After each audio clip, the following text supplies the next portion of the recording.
9,20,00,000 রুপিতে মুস্তাফিজুর রহমানকে দলে ফিরিয়েছে Kolkata night Riders. এই খবরটা শোনার পর অনেকেরই চোখ কপালে উঠে গেছে। অনেকে অবাক হয়েছে, আবার অনেকে প্রশ্ন তুলছে। কিন্তু সত্যি কথা বলতে গেলে এই দামটা পুরোপুরি অপ্রত্যাশিত কিছু না, বরং পরিস্থিতি বিবেচনায় নিলে এটাকে যৌক্তিকই বলা যায়। যদি সাম্প্রতিক সময়ে কিছু পলিটিক্যাল ঝামেলা না থাকতো, তাহলে এই আইপিএলে মুস্তাফিজুর রহমানের দাম আরো অনেক বেশি হতো। সেক্ষেত্রে তার দাম সহজেই 10 কোটি সীমা ছাড়িয়ে যেত। এখন অনেকেই একটা তুলনা টানছেন, পাথিরানা পেল 18 কোটি টাকা আর মুস্তাফিজুর রহমান পেল মাত্র 9,20,00,000 টাকা। তাহলে কি পাথিরানা মুস্তাফিজের চেয়েও দ্বিগুণ ভালো বলার?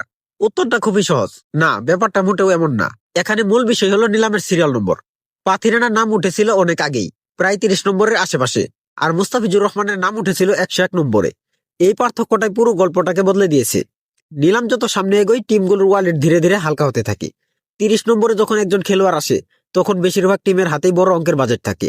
কিন্তু 101 নম্বরে এসে পরিস্থিতি পুরো আলাদা। তখন অনেক টিমই তাদের মূল বাজেট খরচ করে ফেলেছে, চাইলেই খেলোয়াড় নিতে পারতেছে না, আর নিতে চাইলেও বড় অঙ্কের বিট করতে পারতেছে না। এখন কল্পনা করে একটা জিনিসই দেখা যায়, যদি মুস্তাফিজুর রহমানের নামটা 30 কিংবা 40 নম্বরের দিকে আসতো, তাহলে কি তার দাম 9 কোটিতে থেমে যেত? আমার মনে হয় না, বরং তখন মুস্তাফিজের দাম নিয়ে আলাদা আলোচনাই হতো। এখন প্রশ্ন আসে, আইপিএল টিমগুলো কেন প্রতি বছরই মুস্তাফিজকে নিতে চাই? এর উত্তর ক্রিকেটিং লজিকের ভিতরেই লুকানো। গত বছর প্রথম দিকে মুস্তাফিজুর রহমানকে নেওয়া হয়নি। অনেকেই ভেবেছিল আইপিএল হয়তো তার কদর কমে গেছে, কিন্তু বাস্তবতা ছিল ভিন্ন। সেই সময় কিছু রাজনৈতিক জটিলতা ছিল, যেগুলোর কারণে টিমগুলো একটু পিছিয়ে ছিল। পরিস্থিতি পরিষ্কার হওয়ার পরই মুস্তাফিজ আবার টিমগুলোর রাডারে চলে আসে, কারণ মিচেল স্টার্ক দিল্লি ক্যাপিটালসে চলে গিয়েছিল, আর তখন ওই টিমগুলোর দরকার পড়ে একজন অভিজ্ঞ বিদেশি বা হাতি পেসার। এখানেই মুস্তাফিজুর রহমান আলাদা হয়ে যায়। আইপিএল এ টিম কম্বিনেশন যদি ভালো করে লক্ষ্য করে দেখা যায়, একটা জিনিস বারবার চোখে পড়ে। প্রতিটা টিমই চেষ্টা করে ডান হাতি পেসারের সঙ্গে একজন বা হাতি পেসার রাখতে। এই লেফট রাইট কম্বিনেশন ব্যাটসম্যানদের জন্য ভীষণ অস্বস্তিকর, বিশেষ করে ডেথ ওভারগুলোতে। এখন পুরো ভারতীয় ক্রিকেট সার্কিট খুঁজে দেখলে এই মানের বাঁহাতি পেসার খুব বেশি পাওয়া যাবে না। হয়তো 5 থেকে 6 জন পাওয়া যাবে, এর বেশি হবে না।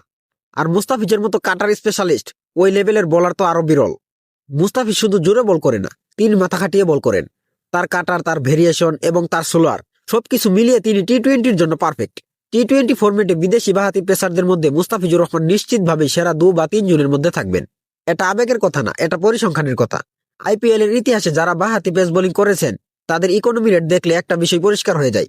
মুস্তাফিজুর রহমানের ইকোনমি রেট অনেক বড় নামের চেয়েও ভালো।